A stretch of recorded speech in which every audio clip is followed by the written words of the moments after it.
বন্ধুরা, আজকে আমি ন্যারেশনে ইম্পারেটিভ সেন্টেন্সের ব্যবহার নিয়ে আলোচনা করব। অর্থাৎ ডাইরেক্ট স্পিচ যদি ইন্টারোগেটিভ সেন্টেন্স হয় তাহলে তাকে তোমরা কিভাবে ইনডাইরেক্ট স্পিচে রূপান্তর করবে।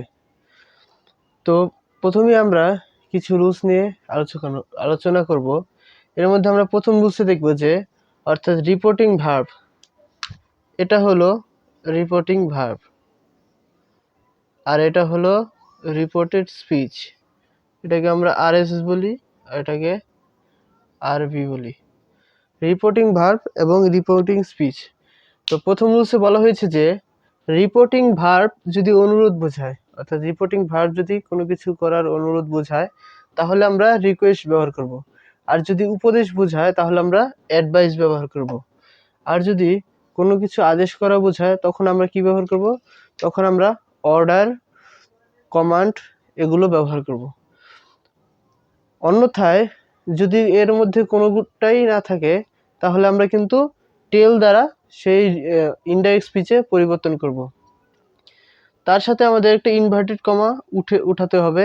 ইনভার্টেড কমা উঠিয়ে আমরা সেখানে টু যোগ করব এবং সেই রিপোর্টেড স্পিচ, এই যে রিপোর্টেড স্পিচটা রয়েছে এই স্পিচের মূল ভার্ব থেকে শেষ পর্যন্ত বসাতে হবে, মূল ভার্বের শেষ পর্যন্ত বসাতে হবে। তাহলে এই যে এখানে এই মূল ভার্বটার শেষ পর্যন্ত বসালাম।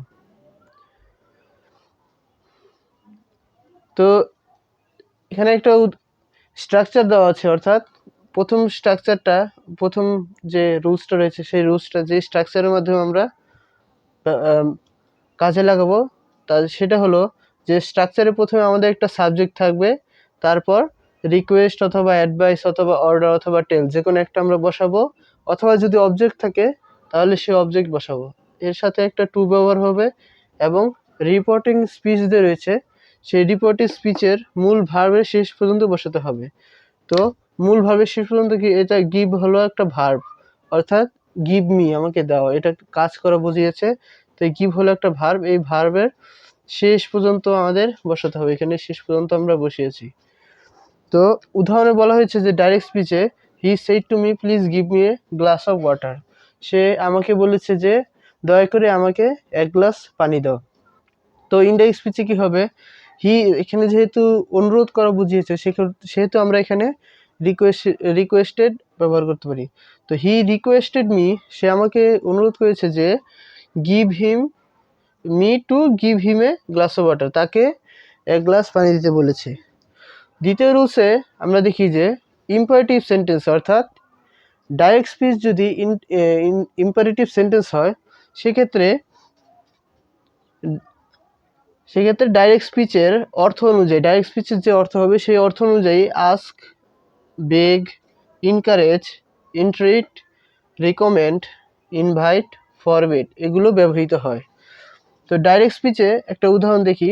এখানে বলা হয়েছে যে father said to his sons, পিতা তার সন্তানদেরকে বলেছে যে ডোন্ট কোয়ারেল, তোমরা ঝগড়া করো না। তো ফাদার ফরবিড হিজ সন্স, বাবা তার সন্তানদেরকে বারণ করেছে টু কোয়ারেল, অর্থাৎ মারামারি করতে।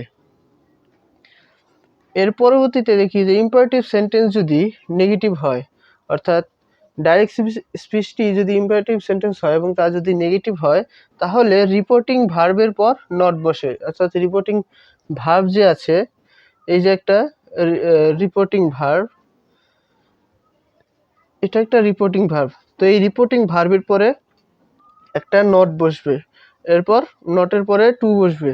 তো এই দেখি একটা উদাহরণের মাধ্যমে আমরা খুব সহজে এটা বুঝতে পারবো যে ডাইরেক্ট স্পিচে বলা হয়েছে যে the teacher said to the student do not tell a lie, অর্থাৎ শিক্ষক তার ছাত্রছাত্রীদেরকে বলেছে যে কখনোই মিথ্যা কথা বলবে না, ডু নট টেল এ লাই, মিথ্যা কথা বলবে না। তো ইনডাইরেক্ট স্পিচে হবে দ্য টিচার অ্যাডভাইসড, অর্থাৎ এখানে কিন্তু শিক্ষক আদেশ করছেন, এখানে কিন্তু শিক্ষক তার ছাত্রছাত্রীদেরকে যে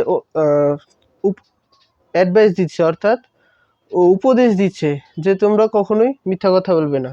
টিচার তাহলে এখানে অ্যাডভাইস বসবে। তাহলে the teacher advised the student not to tell a lie. তো অর্থাৎ যেহেতু এখানে উপদেশ দেওয়া বুঝিয়েছে। আর এই যে রিপোর্টিং স্পিচটা যেহেতু নেগেটিভ, তাই এখানে একটা নট বসবে। রিপোর্টিং ভার্বের পরে একটা নট বসবে। এটা রিপোর্টিং ভার্ব, এই পুরোটা একটা রিপোর্টিং ভার্ব। এই রিপোর্টিং ভার্বটার পরে একটা নট বসবে, টু টেল এ লাই। নটের পরে এই বাকি রিপোর্টিং স্পিচের বাকি অংশটা বসবে, টু টেল এ লাই। তো এর পরবর্তীতে দেখি যে ইম্পারেটিভ সেন্টেন্সে যদি ডাইরেক্ট স্পিচে কাউকে সম্বোধন করা হয়, অর্থাৎ যে ইম্পারেটিভ সেন্টেন্স থাকবে সেই সেন্টেন্সে যদি সেই সেন্টেন্সে ডাইরেক্ট স্পিচে যদি কাউকে সম্বোধন করে কিছু বলা হয়, সেই ক্ষেত্রে আমরা এই স্ট্রাকচারটি ব্যবহার করবো। স্ট্রাকচারটি হলো যে অ্যাড্রেসিং প্রথমে আমাদের বসাতে হবে সেন্টেন্সে। ইনডাইরেক্ট স্পিচে প্রথমে আমাদের অ্যাড্রেসিং বসাতে হবে, এরপর রিপোর্টিং ভার্বের অবজেক্ট, অর্থাৎ এখানে যে রিপোর্টিং ভার্ব আছে, রিপোর্টিং ভার্বটা আছে, এই রিপোর্টিং ভার্বের অবজেক্ট হলো দ্যাম। তাহলে এই আমাদের অবজেক্টটা এরপর বসাতে হবে। অবজেক্ট যদি থাকে তো সেটা বসাবো, এরপর অ্যাজ বসাতে হবে, এরপর যাকে বা যাদেরকে সম্বোধন করা হয়েছে সেই শব্দটি আমাদের বসাতে হবে, এরপর রিপোর্টিং ভার্বের সাবজেক্ট বসাতে হবে এবং রিপোর্টিং ভার্ব বসাতে হবে, এরপর একটি টু বসবে। এখানে এই যে এখানে একটা টু বসছে, টু বসানোর পরে রিপোর্টের স্পিচের মূল ভার্ব শেষ থেকে শেষ পর্যন্ত হবে। টু এর পর রিপোর্টেড স্পিচের মূল ভার্ব থেকে শেষ পর্যন্ত আমাদের বসাতে হবে। তাহলে মূল ভার্বের শেষ পর্যন্ত এখানে কি আছে, রিপোর্টেড স্পিচের এই যে হেল্প মি, হেল্প হলো কাজ করা, আমাকে হেল্প করতে হলো আমাকে সাহায্য করা, এটা এক প্রকার কাজ। তাহলে এই ভার্বটা এখানে বসবে, টু হেল্প হিম। উদাহরণটা প্রথম থেকে যদি দেখি, তো এখানে ডাইরেক্ট স্পিচে বলা হয়েছে যে হি সেইড টু দ্যাম, সে তাদেরকে বলেছে, ফ্রেন্ডস হেল্প মি, অর্থাৎ বন্ধুরা আমাকে সাহায্য করো। সে তাদেরকে বলেছে, বন্ধুরা, বন্ধু বলে সম্বোধন করা হয়েছে এখানে, বন্ধুরা আমাকে সাহায্য করো। তাহলে ইনডাইরেক্ট স্পিচে হবে অ্যাড্রেসিং দেম অ্যাজ ফ্রেন্ড, অর্থাৎ তাদেরকে বন্ধু বলে সম্বোধন করে, অ্যাড্রেস করে বা সম্বোধন করে, অ্যাজ ফ্রেন্ড অর্থাৎ বন্ধু হিসেবে সম্বোধন করে, হি রিকোয়েস্টেড, সে অনুরোধ করলো যে, টু হেল্প হিম, অর্থাৎ তাকে সাহায্য করতে। এরপর আমরা দেখব যে ডাইরেক্ট স্পিচে যদি স্যার থাকে, অর্থাৎ ডাইরেক্ট স্পিচে যদি স্যার শব্দটি থাকে, স্যার বা ম্যাডাম, সেক্ষেত্রে কিন্তু আমরা রেসপেক্টফুলি বা উইথ রেসপেক্ট ব্যবহার করব স্যার বা ম্যাডামের পরিবর্তে। তো এখানে একটি উদাহরণে দেখি যে ডাইরেক্ট স্পিচে এখানে বলা হয়েছে যে the boy said to the teacher, অর্থাৎ বালকটি তার শিক্ষকদেরকে বলল যে, sir please lend me your book, sir দয়া করে আপনার বইটা আমাকে ধার দিন।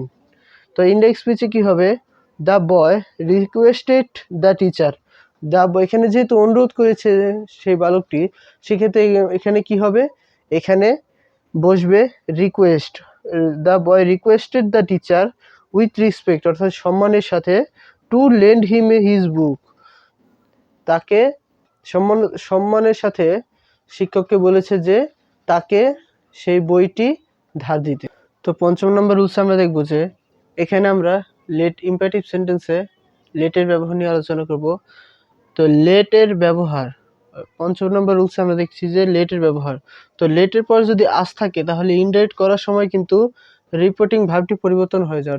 লেট যদি থাকে, এখানে দেখা যাচ্ছে যে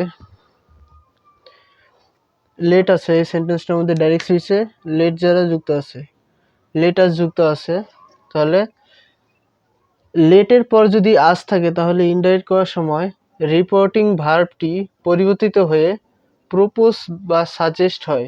অর্থাৎ রিপোর্টিং ভার্ব পরিবর্তিত হয়ে এখানে রিপোর্টিং ভার্ব কোনটা, রিপোর্টিং ভার্ব হলো এই যে এটা, এই রিপোর্টিং ভার্বটা পরিবর্তিত হয়ে কিন্তু প্রপোজে রূপান্তরিত হয়েছে। তো রিপোর্টিং ভার্বটি পরিবর্তিত হয়ে প্রপোজ বা সাজেস্টে পরিবর্তন হয়, এরপর ইনভার্টেড কমা উঠে যাবে, এরপর যে ইনভার্টেড কমা থাকবে সেই কমাটি উঠে যায় এবং তার সাথে দ্যাট যুক্ত হয় এবং এর সাথে দে বা উই শুড বসে, এরপর রিপোর্টের স্পিচের মূল ভার্বের শেষ পর্যন্ত বসে। তো এই হলো লেট ব্যবহারের স্ট্রাকচার, লেটাস ব্যবহারের স্ট্রাকচার। তো এই স্ট্রাকচার অনুযায়ী আমরা লেটাস যুক্ত কোনো ইম্পারেটিভ সেন্টেন্সকে ইনডাইরেক্ট স্পিচে রূপান্তর করতে পারবো।